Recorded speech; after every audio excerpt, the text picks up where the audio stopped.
Hi folks, it's Jamie Satterfield. I'm here outside Knox County Criminal Court where William Riley Gaul, a 19-year-old former Maryville College football player, is standing trial for the November 2016 shooting death of his girlfriend, Emma Walker. She was a 16-year-old honor student and cheerleader at Central High School.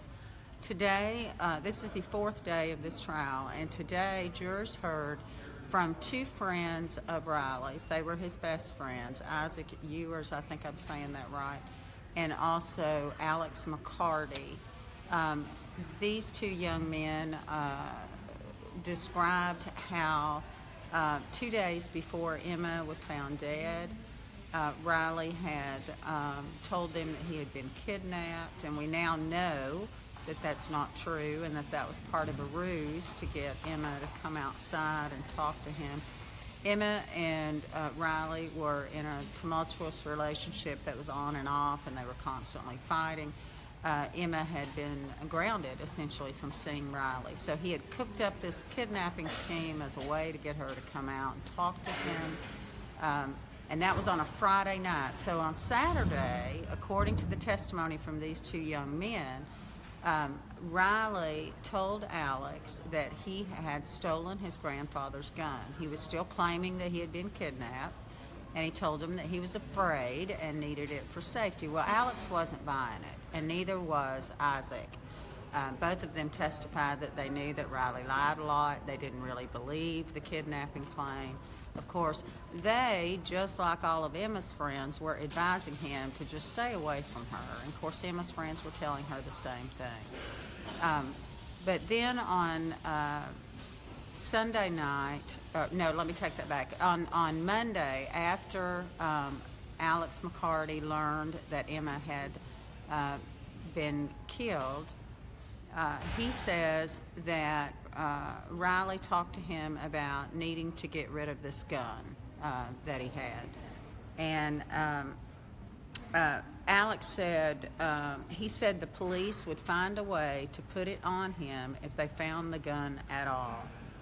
At that point, he told me there was a murder investigation. And Alex said his response was this: "That's when I knew exactly what was going on. It was obvious what happened."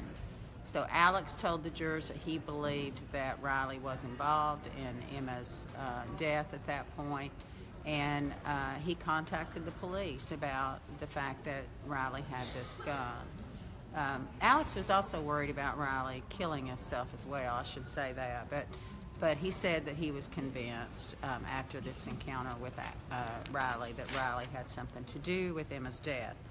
So Alex talked to the sheriff's department. They gave him a recording device, and he said that later that day, he, Noah Walton, who will be testifying later, and Riley gathered together, and Riley had a trash bag which had the gun and some black clothing, which are connected to another incident in this case, the mysterious man in black who was supposedly stalking Emma. This was a series of events that led up to her death. So he has this trash bag.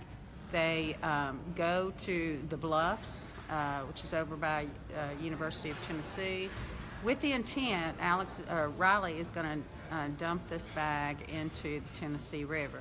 Of course, the boys were keeping contact with the sheriff's office as they were recording this thing, and the sheriff's office arrested Riley before the gun was disposed of. So it's been, that's a pretty hard lick for the defense.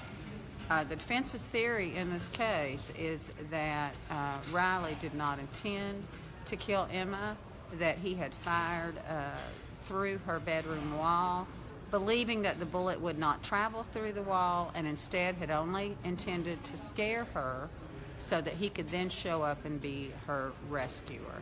So the fact that these young men are testifying that Riley not only wanted to get rid of the gun, but was telling Alex in text messages, was upset with him that he had talked to the police about the gun and was telling him to delete text and was taking evasive action. Certainly that is detrimental to the defense. It's very helpful to prosecutors Kevin Allen and Molly Martin. They say this is a case of first-degree murder, that Riley finally reached that point where if he couldn't have her, no one could. So that's where we're at in the trial. This is day 4, and I will have a full report on today's activities on our website, knoxnews.com, and also in the Friday print edition of the Knoxville News Sentinel. Thank you.